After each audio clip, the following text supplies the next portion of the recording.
Welcome to Reading the Grid, the podcast fueling your Formula One passion. Each week, we explore the stories behind books, movies, and shows that highlight the history of this dynamic sport. Buckle up for a fast-paced journey through Formula One.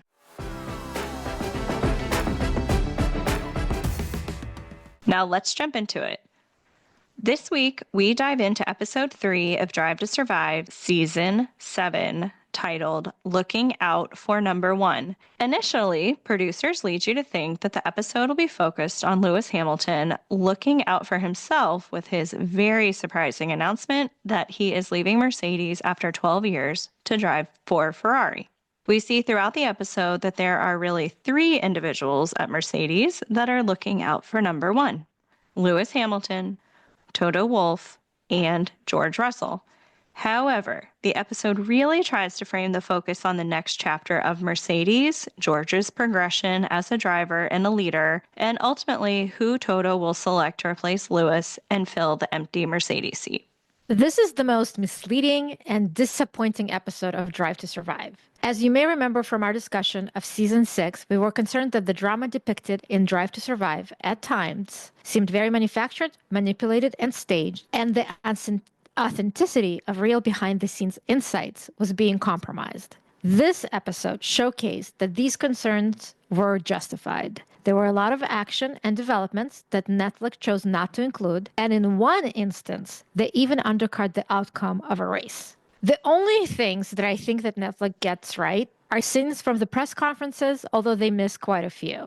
There's also the fact that Carlos Sainz was considered to fill the Mercedes seat, although Netflix does not spend a lot of time on deliberations or pointing out any flaws in Sainz. This is likely because they already slotted Sainz as one of the heroes of the season and want to frame it as Ferrari doing a great injustice by denying him a seat, so they do not want any negativity or concerns that color that portrayal. Another thing they get right is Toto's pursuit of Max Verstappen. It was really a hot rumor that went on from race to race. However, there is very little new or interesting information that comes out in Drive to Survive. The most obvious insight is that Toto is shown talking with Jos Verstappen and explaining that he talks with him quite regularly. The snarky remark by Christian Horner is very telling. Toto is sending love letters to the other drivers. Why isn't he giving George the love? The most interesting insight for me, and I wish they gave more context and elaborated a bit more, was when Toto was sitting outside with Susie having breakfast, and he says that I promised Lewis I wouldn't talk to Max, so I haven't. I would love to know a little bit more about that. Was it after 2021? Was Lewis didn't want him as a teammate? I think it could have happened before 2021, because I think when Max Verstappen was shown to be so good, but Red Bull wasn't there yet, and Valtteri Bottas was a great number 2, but was never going to set the world afire. I could see Toto thinking, can I steal Max? Because remember, this is not shown in Drive to Survive. But the biggest regret of Toto's life is not signing Max Verstappen when he was a junior driver, which will drive him to make the choice he makes at the end of this episode. So I think he always tries to rectify this mistake. Yes, and when we get into one of our silly season rumors, I think there's a lot of foreshadowing in this episode. Definitely.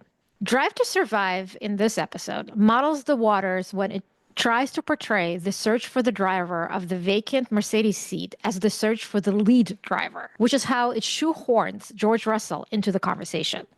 With the spotlight on George, we get very harsh criticism that was thrown by Will Buxton, who constantly puts George down by saying that he makes too many mistakes and questioning races where he performs poorly. And I just want to say, makes too many mistakes seems to be the byword for almost every driver that has this arc of underperforming in the past, but finding his mojo and becoming a leader or a winner.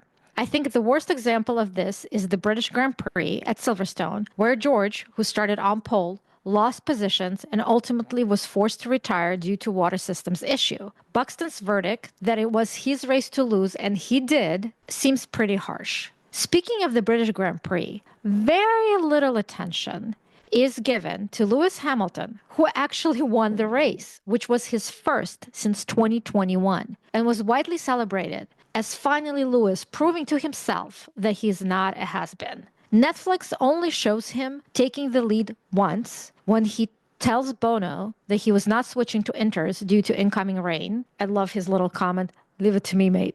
There was very little time spent on any congratulations, post-race celebrations, or the podium. This race was framed to be all about George, and that felt very wrong and anticlimactic. I agree that the episode framing about George Russell was a bit disappointing, especially as a Hamilton fan, since his win and what it meant to him and the team deserved more focus. That said, I do understand that the goal was to highlight Russell's arc and growth within Mercedes. However, I do slightly agree with Will Buxton that it was Russell's race to lose. He's known as Mr. Consistency and has undeniable raw talent. However, his biggest criticisms are as a driver, he has a sense of entitlement and he struggles in handling race incidents. That has been evident, and we've discussed them before. It wasn't a given that Toto was going to move George into the lead role, and this race gave him pause. Because as Toto put it, great drivers capitalize on a strong car in all conditions, wet or dry, using both raw talent and intelligence. Hamilton, Sainz, and Norris all adapted to the conditions and carried on while Russell struggled. Even with his car issues, I would have been surprised if he had maintained the position to take the win. I can't tell, honestly, if the negativity surrounding Russell stems a bit from imposter syndrome. He even said he needs to have more confidence in himself, or if it's ego. Regardless, he now leads the team for the upcoming season, and it will be interesting to see if he rises to the challenge. Yeah, and I just want to say it's very interesting, especially watching in 2024, that at various times, Russell and Hamilton started at opposite ends of the grid and somehow always found each other and ended up next to each other. And it was more likely to the fact that Lewis is amazing in racecraft. So no matter where he starts, he can always make it count and make the position that is more impressive at the lower he starts. Whereas for Russell, it's the opposite. He is usually very good in qualifying and then through various factors ends up dropping down the grid. Lewis Hamilton's shoes are almost impossible to fill. Toto does have remorse over not signing Max, which is evident in his decision-making and the conversations that happened leading to try to lure Max away to see if he'd be even willing to take the Mercedes seat. And it's circling back to this silly season, which we'll get into in a little bit. But regarding the attention to Lewis in Silverstone, the radio message from Toto to Hamilton when he crosses the line in P1 and was generally excited about what a great sign-off it is for them to achieve together. I do wish they showed the podium because that was quite a moment for Hamilton, who has such a legacy at Mercedes, and it had been so long since he had secured a race win. Absolutely. And I wish they would show more of that because there were scenes that I remember watching with his mom. His entire family was at British Grand Prix. And especially when they showed him sobbing on his father's shoulder, that was so moving. And you saw how much this win meant for him. And there were subsequent interviews where he revealed his lifelong struggles with mental health. So this win just reframed his whole approach to what he was still capable of and how he could carry this momentum to Ferrari. And none of that was depicted in Drive to Survive. He said numerous times in interviews, I'm focused on this season. I am still with Mercedes. I want to get the best result for the team and myself. And this race did reinvigorate him, which was exciting to see because you see in subsequent races. He said in an interview also that this win meant so much because he forgot what it felt like to win, because the last win was in 2021. He went 2 full seasons without a win. What this episode did was actually spend a little time on the new Mercedes driver, Andrea Kimi Antonelli, otherwise affectionately known as Kimi, who was in Formula 2 at the time. It is very clear that Toto absolutely adores him. Netflix shows that he even blows off a call with MBS, the head of FIA, because he likes watching Kimi testing more. And who wouldn't? Kimi is shown as a very focused 17-year-old who is still going to school. It does not have his driver's license. It is very adorable, especially in the scene once he is announced as the Mercedes driver, when they're doing a photo shoot with him, Toto, and George. And one of the photographers says, "Where's Lewis?" And it's shown that George and Toto get the joke immediately, and Kimi takes a few tries. It's that Italian learning the British humor. Absolutely. But it was very, again, they didn't show him as being dumb, just, very naive. Now we can focus on what Netflix missed. And this is just a fraction because I feel like this episode ignored a lot. The first thing that I was surprised they did not show is George's win in Austria, which was the race before the Belgian Grand Prix.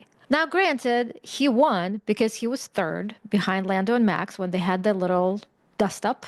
And he, in the eyes of some, inherited his win. But to me, this just shows that's how F1 works. Until the last lap, you never know what's going to happen. And the drivers in front of him just happened to take each other out. So he ended up being first because he put himself in positions to be third. The other thing that Netflix missed by not showing this ending is that there was a very funny bit where Toto got so excited that George could win the race that he actually got on the radio as George was braking, and George almost lost the car because he was so startled. And when he revealed that fact after the race, Toto officially and very publicly apologized. I remember that happening live. I was like, oh man, please don't let Russell wreck, because he got startled by Toto, who was so excited. One of the biggest misses from this episode and the season was the Belgian Grand Prix, also known as Spa. George had a phenomenal race at Spa. This was following Silverstone, where he had his DNF and was really trying to step up and that he could have more confidence and lead and take charge. So he actually made his own strategy call, which some might call a gamble, by having a one-stop pit strategy, which left him having to manage his depleting hard tires for the last 14 laps of the race. He successfully finished P1, and it was a 1-2 finish for Mercedes, with Hamilton crossing the line at P2. However, during post-race checks, George Russell was later disqualified from Spa because his car was found to be 1.5 kilograms underweight after the race, violating the minimum weight requirement. As a result of his disqualification, Lewis Hamilton was promoted to race winner. And for whatever reason, Netflix chose to leave those details out of this episode's narrative. Even though I think it's completely unacceptable, Netflix may not have wanted to show disqualification because it would have affected the narrative that George finally demonstrated his leadership quality and was ready to be the leading Mercedes driver. However, it was still egregious. They still could have demonstrated the narrative that George made the right call that ultimately resulted in disqualification, which everyone admitted was more of a team's fault for not figuring out how to mitigate the consequence of one-stop strategy at Spa. But that impressed Toto nonetheless, since his words to George in the manufacturer's conversation at the end of the episode is, "You could not have done more." The other thing that Drive to Survive does not show is that at Monza, prior to the announcement that Kimi Antonelli would be the new Mercedes driver, Kimi was given the opportunity to participate in FP1. And I remember that FP1 session, which I actually watched, where I've never seen that many cameras on a car that wasn't a permanent F1 driver. Like, all the attention was focused on Kimi's car. Kimi actually crashed quite quickly in FP1. And it was a pretty magnificent crash. It was all the talk of that weekend. And Toto did not bat an eye and went on the radio to say, "All good, Kimi, all good." And afterwards talked about how the speed with which Kimi was going before he crashed was so impressive. And the interesting thing is, a lot of chatter was, is this going to give Mercedes a pause of choosing Kimi as their driver. Of course, it didn't. I think Toto's mind, pulling back on the memories of missing out on Max Verstappen, would not prevent anything from having Kimi get into that second Mercedes seat. I believe Toto thinks Kimi is like the second coming of Lewis Hamilton and Max Verstappen all in one teenage individual. There is a lot of pressure on Kimi to do well. Let's chat about some superlatives, our best, worst, and most WTF moments from this episode, or maybe even some of the scenes that they decided to leave out. My very first one is a sweet one. It is for best cameo. You might have caught it, you might not, but we do get to see Roscoe Hamilton. Yes, and I just want to say we saw Roscoe Hamilton. What we didn't see is the great big meetup, which is Roscoe Hamilton meeting Leia Leclerc. And just so everyone is clear, so Roscoe Hamilton is Lewis's dog, an English bulldog that is beyond adorable. And Charles Leclerc last year got also a dog, a puppy, whom he met, named Leo. And they finally had their big meetup at the British Grand Prix. And I thought Netflix could have shown that meetup in all its glory. They definitely missed an opportunity with that one. The next one is the most petty slight, and unfortunately, it goes to Toto Wolff, who was commenting after proudly confirming Kimi Antonelli as the Mercedes driver that kids who win in all junior categories go on to be the greats in the sport, like Max Verstappen, Michael Schumacher, and Ayrton Senna. Toto purposely leaving Lewis off that list was just a bit too petty for me. Petty enough, I would say. Well, on the opposite side of Toto, I actually have to give a positive superlative to Christian Horner. So hear me out. That superlative is most pragmatic stance. And this comes as Christian Horner is beset by questions about possibility of Max leaving Red Bull. So this is what he says. A contract is a contract. Somebody either wants to be in a team or they don't want to be in a team. If they don't want to be in the team, it's just the terms of which they can go.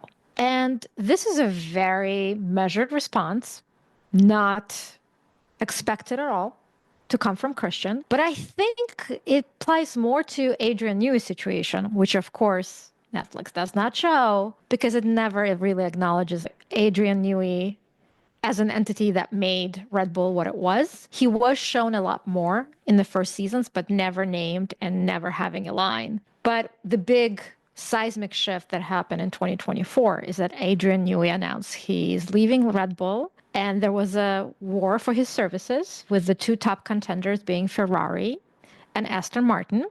And I just want to remind you of Papa Stroll's quote about his wallet, and that actually meant that Adrian Newey ended up in Aston Martin. The thing that makes it interesting is that everyone conceded that Red Bull was extremely fair.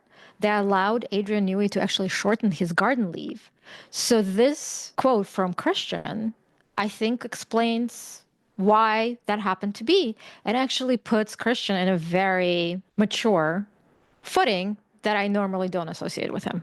And you have to remember, Christian at the time was also still going through his very public scrutiny of did he or did he not have inappropriate behavior with an employee who had filed a complaint. So I think he was pretty humbled. It is a pretty pragmatic response. I also think he has been a team principal of Red Bull for close to 20 years. I'm sure he has seen it all, although Adrian Newey is quite a loss. Adrian Newey is credited for designing the winning cars, and for them to lose Newey and his expertise really was difficult. And last year, when Mercedes was having such a difficult time with the porpoising, it was rumored that Lewis Hamilton actually purchased Adrian Newey's book and handed out a copy to every engineer within Mercedes. And that's what led to the turnarounds and the upgrades, which helped Mercedes. Yes, the biggest what if is Adrian Newey going to Ferrari. But To turn it around on a more positive note, another superlative that I have is best childish moment. Because when Toto wants to play in the playground, this is what you get. And that is Kimi Antonelli showing us his room, which has a teddy bear who is guarding his trophies, and he calls him Toto Bear. I thought that was the sweetest thing I've ever seen. It was. It just made you completely appreciate how adorably young he was. There's a lot of silly season rumors and a lot of information that came out this week, and I am sure it has all to do with the hype surrounding the Australian Grand Prix. So one of the tidbits was that we have a best new nickname, which was given from Lewis Hamilton to Charles Leclerc, calling him Mr. Ferrari. Ina, your thoughts? Not my nickname of choice. I get it because, of course, those two are so synonymous. I can't imagine him ever leaving Ferrari. So, as the nicknames goes, could have been worse. Scale of 1 to 10, what will we rate this new nickname? 5. If you had to give Charles Leclerc a nickname, what would you give him? Oh, that's a good one. I have to think about it. Okay. He has one actually, but you know, one of his middle names is Percival. So Prince Percival, I think, is adorable. All right. Prince Percival. Let's see. Also, we saw that Stefano Domenicali has extended as F1 CEO through 2029, ahead of Oscar Piastri's home Grand Prix. He has signed a multi-year deal with McLaren, which puts him on par with Lando Norris in regards of salary. I think that is the juiciest news that we got because first of all, it shows you that Mark Webber is the most amazing manager that ever lived because Oscar's salary was estimated to be about 4 million and it jumped to 20. So that's a huge jump. But on the other hand, you have to think about Lando. He's been with the team so much, at least twice as long as Oscar, although they don't have formal number one driver, but he's primed to be the lead driver of McLaren and he gets the same money as Oscar. So I feel that it may affect Lando in a way, not necessarily because he cares that much about the money. It might affect him in thinking, how does the team view him in comparison to Oscar? One of my favorite tidbits from the week is that we learned that Fred Vasseur and Lewis Hamilton actually began talking about his Ferrari move back in 2023 at the Monaco Grand Prix. This is also where there was a press conference and Charles Leclerc was asked about what he looks for in a teammate, and his very cheeky response was, "Hello, Lewis." And we were all hoping that was foreshadowing back in 2023, but we had to wait a full year until that was confirmed. It's interesting. So did he say hello, Lewis, because he literally just saw him walking in? Oh, did he already hear about these conversations? So that was his way of putting it out there. They were sitting next to each other on the couch already. So I always assumed that was his way of putting it out there. Wow, he wasn't subtle. No, and when it happened back in 2023, he was trying to backtrack a little bit and frame it as, oh, he has so much experience, I have so much to learn from him. And Lewis was asked flat out, has Ferrari reached out? And he said no. And I think that's the part of the press conference they showed in Drive to Survive. Why didn't they show the whole thing? I don't know why they didn't show the whole thing, because literally the way Leclerc says, "Hello, Lewis," it is the cutest. A lot of things he does is very cute. Well, yes. And the other part of Hamilton giving him the nickname Mr. Ferrari, it talks about, aside from his eyes, his hair, and how handsome the lad is, the thing that most impressed him is actually his work ethic. Your Prince Percival is the full package, Ina. He is. Another thing, Cadillac was confirmed officially for 2026 and launched their Instagram account to make it social media official. And the only drivers following the account are Mick Schumacher and Valtteri Bottas. What's next? I have to say, I love Valtteri Bottas and how thirsty he is for any team that would have him. I love the dedication that Mick Schumacher shows in wanting to get into F1 one way or the other. But of all the drivers that have been mentioned for the Cadillac seats, I honestly don't see how he would be one of them. I love Bottas And I'm not even quite sure he'd be best suited there, but I'd love to have him back on the grid. So if that's what it takes, more power to him and Cadillac. Why don't you think he's not well suited for him? I don't know. I just have him in my head as always Mercedes. So once he left Mercedes, I feel like he pulled a Daniel Ricciardo and just went backwards. I agree that it would not be a step up. It would not really do anything except to keep him on the grid, but he's a great benchmark. So if I was Cadillac, who would be better? They keep saying Perez, and I get it that if they're concerned about sponsorships, there you go. That's your best move. But of the two of them, like I would take Bottas any day of the week. I would take Bottas over Perez. I don't think Ricardo's coming back. He just launched his rosé, so I think he's officially done with the track. And I don't think we could handle any more Russian roulettes No. with Ricardo. No.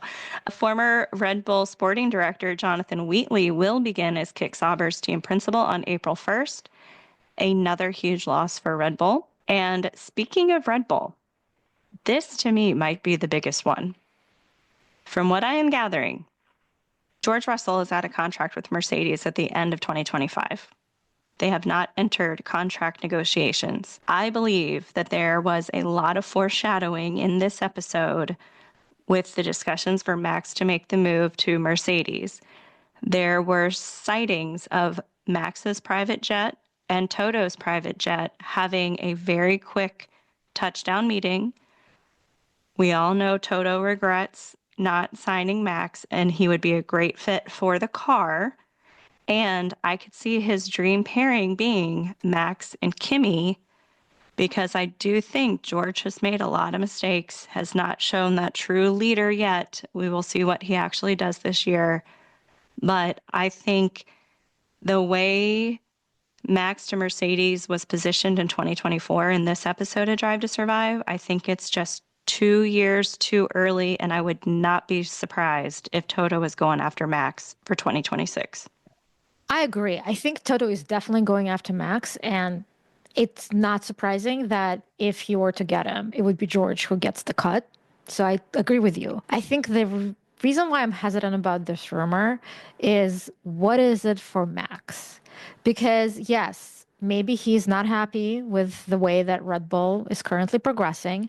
They are getting a new power unit in 2026. So who knows what that's going to be like. Plus, they all say it's the engine formula, meaning it's really the engine that determines the packing order, in which case I would say Mercedes is probably in the best position. But I honestly don't know if that will actually happen. Just because Toto wants it doesn't mean it happens. What we talked about a few episodes back is more intriguing, which is $1 billion that Papa Stroll is waving around Max, because Max is expensive. And I'm sure Toto is willing to throw as much money as needed to get him in. But if it is all about the money, look at what Max would get at Aston Martin. He would get Adrian Newey. He would get Honda engine with which he won all of his drivers' championships. So that is just as realistic as the Mercedes offer. But even if, let's say, Max to Mercedes was a reality, where would George end up? Would Red Bull take him? He's a Mercedes Academy driver. I don't see that happening. I don't see Red Bull taking him. I think actually another speculation that I have seen is George to Cadillac. And initially that seemed preposterous. But again, if we see McLaren are happy, I don't think Ferrari is about to change anything soon. Red Bull, we just talked about, probably not going to take him. Those are the top teams. So where does he go? Obviously, we have so many rookies. Some of them, just by law of averages, may not work out. There could be an opening in one of those teams. But there's a team. They need 2 drivers. One should have experience and be young enough to stick with them as they grow. And George fits that bill. Yeah, I could see George going to Cadillac. George with Bottas. George with Perez. George with Sebastian Vettel. George with Bottas will be Amazing. Ex-Mercedes reunited. If their little dust up in Imola 2021, when Toto was deciding who was going to be in that second Mercedes seat, if that's any indication, then the Cadillac partnership could be explosive. The only thing is, I feel like Cadillac would want one driver to be American. I do think they'd want an American. However, Bottas is back as a reserve driver at Mercedes, and their social media has had to do a little to say the dust is settled. There's no issue. I think both drivers have come out and saying that whatever was in the past is in the past, and they're good now. Well, if anything that we learned from 2024, George knows how to keep a grudge, and we will address that in a future episode. Overall, Netflix was off their game in this episode and missed quite a bit while trying to present Mercedes' search for their lead second driver in the most engaging and meaningful way. George Russell did not get an edit that sets him up as the Mercedes' next big hope, and everything seems to rest on Kimi Antonelli's super young shoulders. Next week, we will dive into the saga of Carlos Sainz as he decides which team to join after he realizes that neither Red Bull nor Mercedes are considering him, and McLaren is not changing their driver lineup. We will catch up with James Vowles, the team principal for Williams, and meet new personalities from teams that have not yet been featured in Season 7, including a very clear but quite entertaining new villain of the paddock. The 2025 Formula One season roared to life this past weekend with the Australian Grand Prix at Melbourne's Albert Park, delivering a spectacle of high drama, strategic gambits, and a baptism by storm based on the weather they had down under. Lando Norris secured victory at the season opener, navigating intense late pressure from Max Verstappen. The race was full of rain, safety cars, and ever-evolving pit strategies to seize the early championship lead. Let's talk about this wet and wild opener, Ina. It was definitely a great way to start the season, although we have to be completely honest. It was brutal to watch what was happening to Ferrari, but I think we should end of our discussion because the level of frustration I feel is going to mar all the better aspects of the race that we saw. I definitely think it is wild how different the conditions were for qualifying and the race. And it was also wild to expect the rookies to handle the pressure as well as some of them did and not cause the accidents that also some of them did. I think for me, the person who stole my heart is Lance Stroll. To give Lance Stroll credit, he ended up P6. How did he end up P6? We do not know because it never showed him. He started P13. The person who stole my heart was Kimi Antonelli, who did not have a good qualifying. Obviously, he had a floor and suspension broken. Granted, he went through the gravel, so it was a bit self-inflicted, but he ended up in P16. And I did not expect in this weather for him to make much of a progress or not even crash because, again, the circumstances were quite dire. However, what I've heard about Kimi is he's incredible in wet weather, and he does some really brave overtakes. We did not see them as much as I would have liked, and a lot of his movement was less due to his overtakes than to safety cars, very perplexing strategy decisions by cars in front of him. But at the end of the day, he ended up in P4, right next to his teammate, George Russell, in P3. And by the way, they showed so little of Russell. I sometimes forgot he was in the race. But I also thought it was very interesting that last year there was this refrain that no matter where George and Lewis qualify, they end up being together by the end of the race. So that happened this time again with Kimi and George. And also the last time George was in the race, his teammate went from P16 to P4. And that happened in this race as well with a completely different teammate. And the final point I want to make is that he was actually given a penalty, Kimi did, which put him in P5, which also a great result. But in a move that I did not see coming, FIA reversed the decision on appeal, and he ended up still in P4. I am glad that they reversed that decision for P4. We can't not talk about the Australian curse. And it goes back to 2022. Charles Leclerc wins the race. The following year, DNFs. Max Verstappen wins the Grand Prix 2023. The following year, DNFs.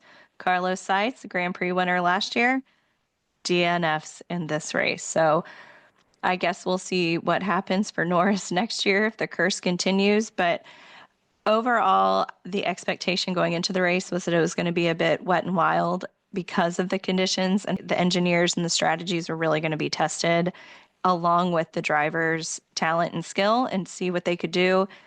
Adding 6 rookies into the mix, and my heart went out to Isaac Hadjar in the formation lap. I could not believe he spun out the way that he did. And we saw it happen a couple times with 2 of the other rookies. They hit the race line, it was greasy, and the inexperience just took them out of the race. And we saw that with Doohan also, and even the experienced ones. Sites and Alonso. I mean, we had 6 DNFs in our first race of the season, which is kind of crazy. And Hamilton was saying after the race, the car just kept wanting to go into the barrier, and keeping it out of the barrier was a successful race in and of itself, which is wild, not what anybody expected out of Hamilton's first race at Ferrari. Exactly. And to the point of DNFs, I don't know if you know this, Aaron, but every time since I think the official start of this particular racetrack on the grid was in the 80s,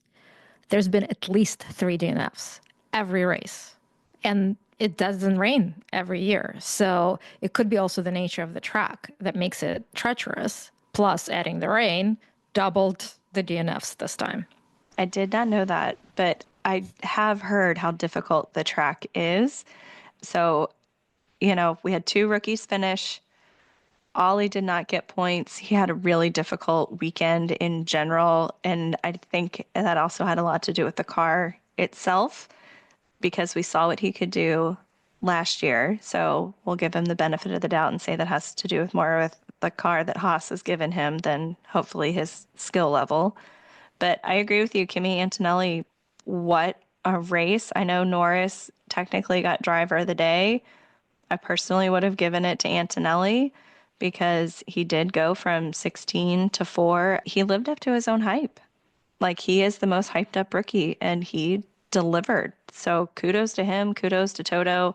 I did see that Toto was watching all 3 drivers. He was watching Russell, Antonelli, and Hamilton because he's so used to tracking Hamilton and forgot that he's competition.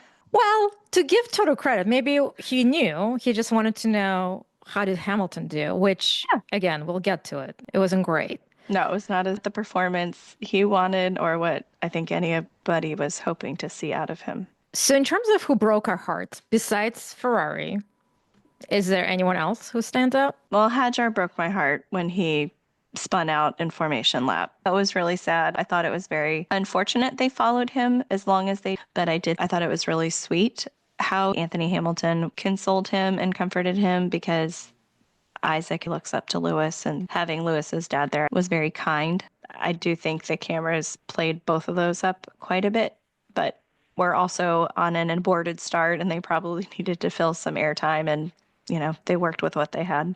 Anthony Hamilton was the best representation of dads on the grid. However, the person who broke my heart was Jack Doohan, because he set up his expectations so high, because he actually was a great qualifier in the qualifying. He just got very unlucky that, unfortunately, Lewis spun right as he was doing his flying lap, so he couldn't complete his lap to the best of his ability in Q2, and that caused them to be out of Q2, but still better than anyone expected of him.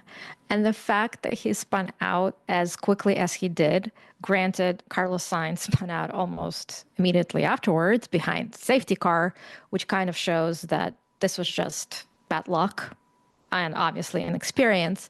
But we know that Jack Doohan has a very limited contract, rumored to be only 6 races. So this was number 2 of 6, and that Flavio Briatore, the advisor to Alpine, which will get into in future episodes, is looking for a way to get him out of that seat. And so this just, I think, gave all the excuses Alpine needed to get him out of the seat. And so I feel bad for him because I honestly don't think he's as bad as everyone thinks or as people predicted. And it was just very unfortunate where I thought he had a chance to show that he was better than everyone thought he was. I agree. I think the conditions and the track itself did him no favors, and hopefully China will give him a bit of redemption there next week. I was hoping that he would have done a bit better than he did with the amount of safety cars. I thought race control did a great job, except for Alonso's crash. That should have been a red flag. I thought it was extremely dangerous given the track conditions, having people out on the track clearing his car. I do not understand why that did not go to a red flag. Oh, completely agree with you. But back to Dune for just 1 second. I just want to say there's another Australian curse, and that is no Aussie has been even on the podium, not to mention winning. So we have 2 in this race, which was Jack Doohan. The other one, Oscar Piastri, looked very much primed to at least finish second. And there were moments when it looked like he could have raced Norris. There were some team orders that may have been given because of safety concerns. Let's just go with that. But as Oscar said, I'm faster than him, meaning Lando. So there were all these expectations. It looked like when he first lost the position to Max and then gained it back, I really had a lot of hopes. And then Lando spun out and Oscar spun out, got on the grass. The graphic showed him being out of the race, and I honestly thought he was. So what really captured my heart is the fact that he did not give up. He took him forever to back out of that grass. He was a lap down. And of course, because of the superior car that he has, he managed to get to P9, which I think was insanely brave, a very good showing of his determination, persistence, just never die attitude. And as this race showed, until that moment when both Lando and Oscar went off, we thought this is the order they're going to end up with. So having this late race debacle happening to McLaren, nobody could predicted that. So that was good to see because it shows how he's willing to gamble, but also believe in himself.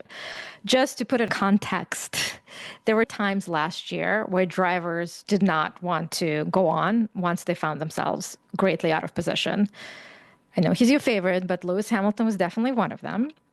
And there are reasons for why he might have felt that way. And there are so many other factors. Also, in the episode that we review of Drive to Survive with Lando and Max in Austria, after they collided, Lando did not want to proceed. And he actually went into the pits because he was done. I think that shows Oscar's maturity and just his will, which I think at times probably is as important, if not more than talent. Well, remember, we talk about what it takes to make a great driver, and a lot of the team principals have said it too. It's their grit, their resilience, their determination, and Oscar showed all of that. The fact that he dug deep and reversed out of the grass, no matter how long it took him to do that, he was a lap down. He came back, and he overtook Hamilton at the end, which I personally didn't love, but I was cheering for Oscar because I was also hoping he would break that Australian curse. And I thought at one point he was going to overtake Norris. I thought the podium was going to be Piastri, Norris, Verstappen. It ended up being Norris, Verstappen, Russell. But there was that burst of excitement in the 40s laps before we got the last safety car. And it was basically a sprint shootout where we saw a potential Ferrari 1-2. And in my mind, I'm like, there is no way this is going to hold on. But what a dream would it be if this is how the race would actually finish? Can we finish the race now before Ferrari can do Ferrari things, as my first race as a Ferrari fan, and we can get into the heartbreak that Ferrari caused us? I think we should, because you set it up perfectly. So they qualified so low, seventh and eighth, and it was just a disaster. I mean, we had Alex Albon in a Williams qualify ahead of them.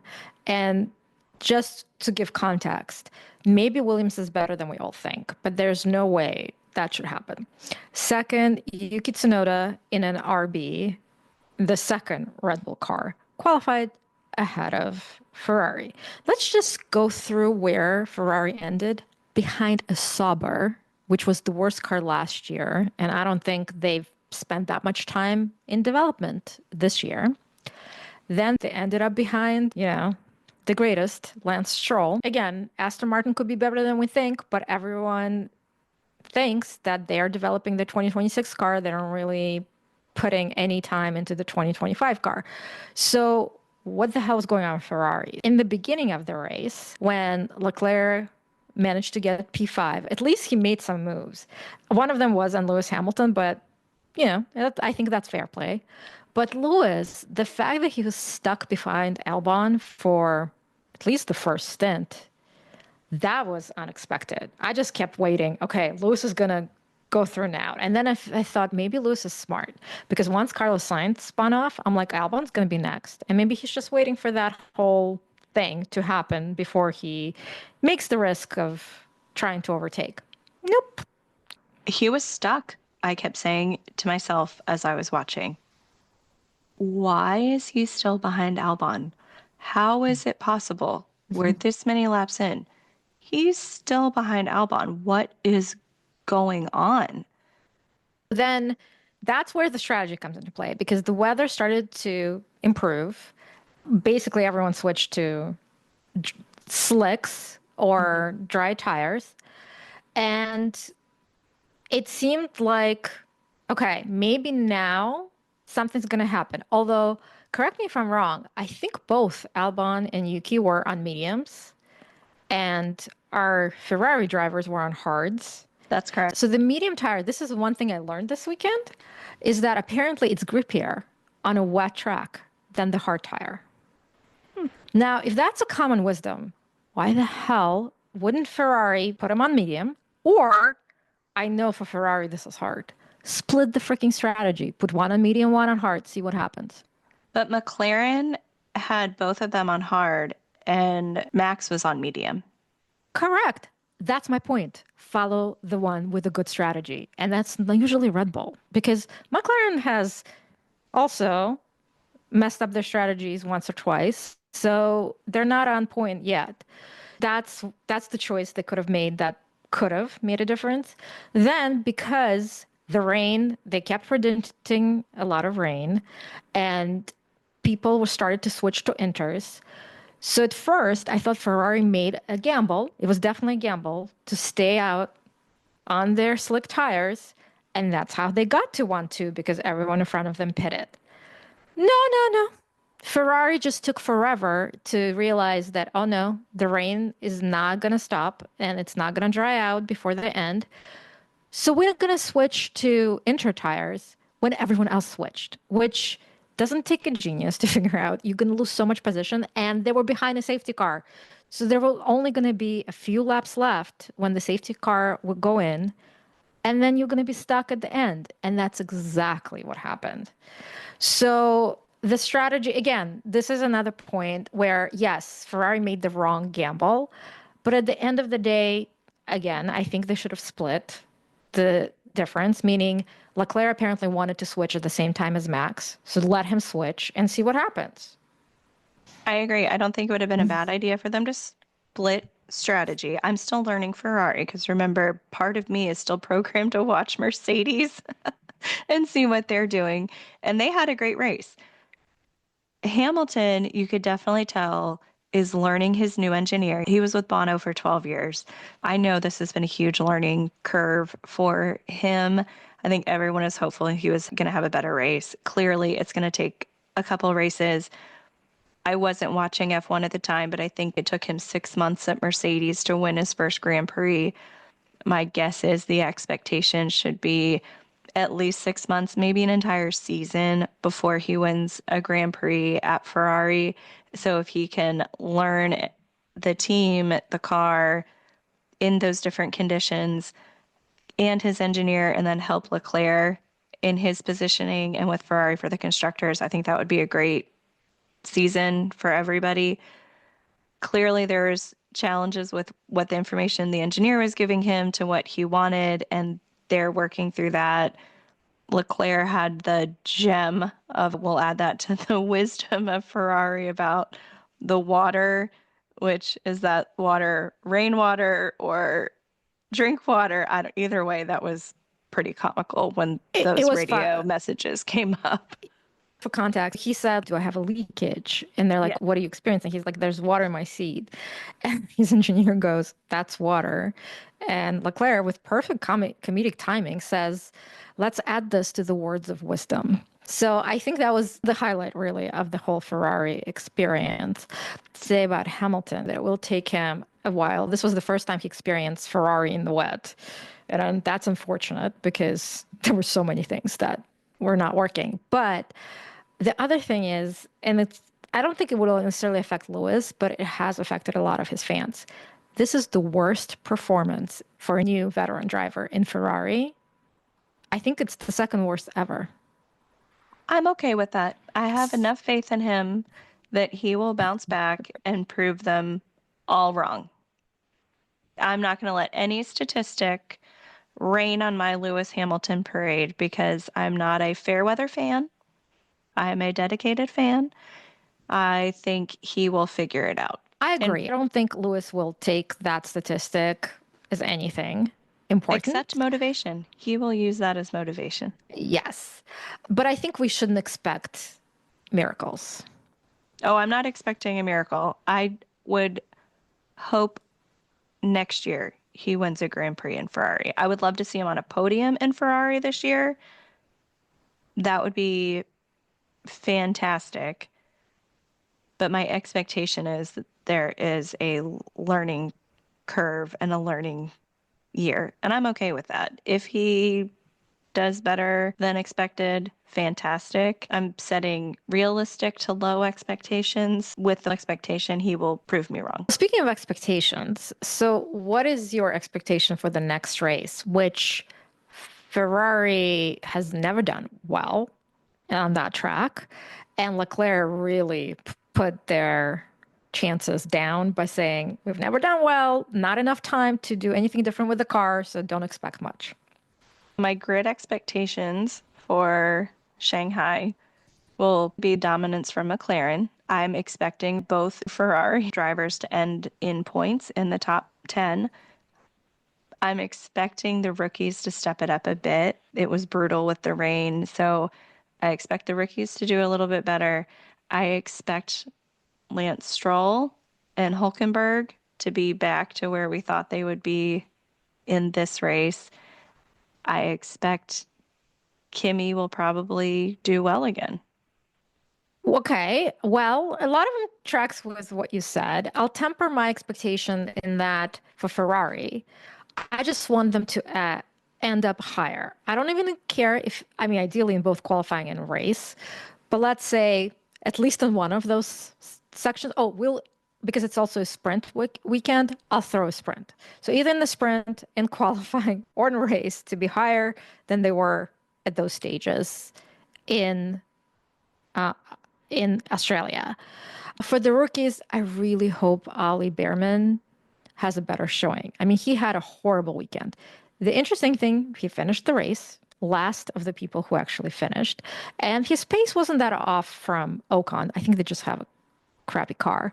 But the fact that he had 2 crashes, could not do one practice session, could not do any qualifying, like it's got to be better than this because that created a lot of concern. I do hope for the rookies to be better, especially Hajar and Duan. I really want them to have a redemption race, even if they don't get that high, but at least finish.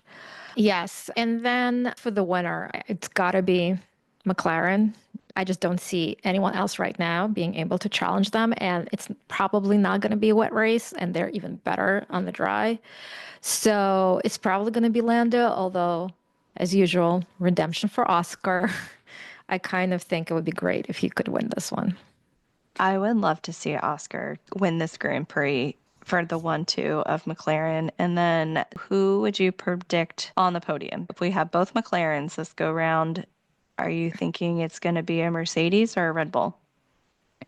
How can you discount Max? You can't. You can't, because unfortunately, I know it's not going to be Ferrari, so I'm not even going to be insane about it. Mercedes, I don't think they're stronger than Red Bull, but I just know that Max is a beast in this Red Bull, and it doesn't matter how bad it actually is, he will make sure it gets to where it needs to go. Now that we're looking ahead with McLaren's dominance and the rookies' baptism by storm, the 2025 season promises thrilling narratives and intense battles, and I'm sure teams will undoubtedly analyze the Australian Grand Prix outcome as they gear up for China. Thanks so much for hanging out with us. If you enjoyed this episode, do not forget to hit that subscribe button so you will never miss an update. We'd also love to hear from you, whether it's your thoughts on today's episode, your suggestions for F1 books, shows, or movies to explore, or a shout out to your number one. Connect with us on Instagram, YouTube, or X, or drop us an email at readingthegrid@gmail.com. We want your ideas to fuel this podcast, so don't be shy. Thanks for joining us on Reading the Grid. Keep your engines running and your pages turning. Until next time.